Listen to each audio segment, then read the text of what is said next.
Everyone thought that the big anti-establishment candidate in this French election race was going to be Marine Le Pen of the far right. But no, it's the far left candidate, Jean-Luc Mélenchon, who is rising in the polls. He's actually challenging François Fillon now for third place.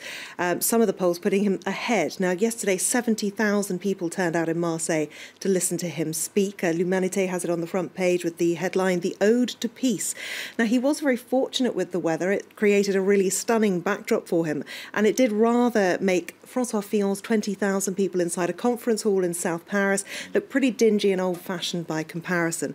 And it is the fact that even though he's not in the first flush of youth, he's managed to shake off the sort of old-fashioned, traditional nature of politics against the odds, really. And as this person points out, he's really France's Bernie, as in Bernie Sanders.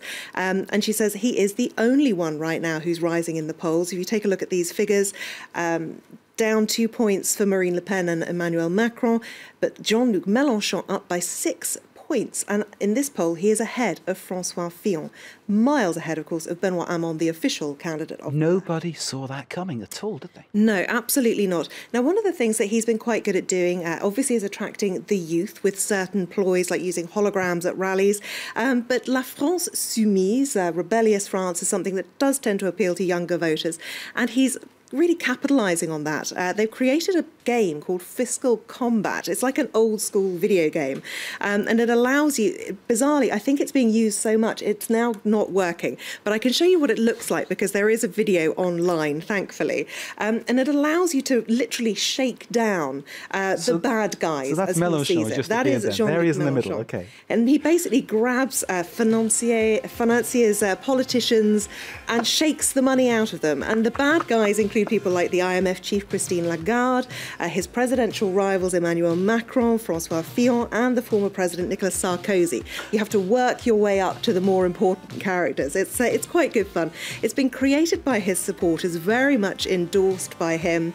He's tweeted about it, saying that 435,000 individual players have actually been playing with this game, so much so that it does appear to have actually crashed on the website.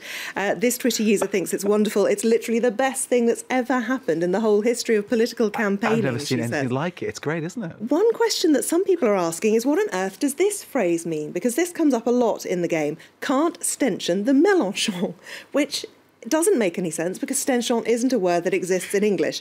Now, it would appear it is a play on words of sorts. Can't stump the Trump was a saying that was used by Donald Trump during his election campaign. And if we take a look elsewhere, we've got yes, we can chant, which of course is a take on the Obama yes, we can.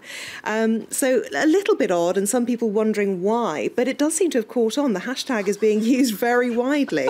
It's all quite strange. But on a more serious note, you can actually look at useful things on the website. It links to this, which allows you to calculate how much better off you'll be with your taxes if Jean-Luc Mélenchon gets into power. For example, here I've put in €5,000. If you earn that a month, you'll be €370 better off a year. So interesting stuff. Now, The Guardian, though, is looking outside of the gimmicks that he's employing and saying that really this is a hugely unpredictable race that we are faced with high numbers talking about abstention or being undecided. So much so that the New Statesman, which is a left-wing UK magazine, is wondering if the runoff for the second round of the presidential election could actually end up being between Jean-Luc Mélenchon and Marine Le Pen, something that was unthinkable not so long ago. Absolutely remarkable that would be. And nobody saw it coming. Nobody not even me. Oh, I don't know. You see a lot of things coming. Elsewhere, another PR disaster for United Airlines. This is the second in the space of, what, a fortnight? Yes, absolutely. You may remember that United Airlines were at the centre of a social media storm after they stopped 2 girls from boarding a flight because they were wearing leggings. Shocking. This is actually far more serious, and the whole thing has been caught on camera by several passengers, Jays Anspach among them. It was a gentleman who was on an overbooked flight. They asked for volunteers to get off. When not enough volunteers came forward, this man was then forcibly removed removed by airport security. And it is pretty forcible. As you can see, he's actually got blood coming from his mouth there. His glasses have been knocked from his face. This Twitter user also tweeted about the event, saying it looked like he was knocked out because he went limp and quiet, and they dragged him out of the plane like a rag doll. Now, the New York Daily News is reporting on this one, and they say that this man actually said he was a doctor, and the reason he didn't want to get off the flight is he was due to work the next day in a hospital, understandably not wanting to miss that. This Twitter user pointing out that United Airlines appears to have violated its own rules. It says here, if a flight is oversold, no one may be denied boarding against his or her will. Now, of course, I should point out, it's not airline staff here. This was airport security, apparently. But another Twitter user pointing out here that United Airlines themselves tweeted about the same issue a couple of years ago, saying, we hate delays and mishaps like this. We can't force anyone to get up, though. But that's exactly what they did. Lots and lots of people talking about this. United's response was this. It doesn't seem to have impressed a lot of people. This is an upsetting event to all of us here at United. I apologise for having to re-accommodate these customers. But what's interesting to note is this person says, we apologise for overbooking, not for the physical assault on a passenger. Which is absolutely disgraceful, isn't it? Shocking. Emma James, thank you very much indeed. Emma James of Media Watch.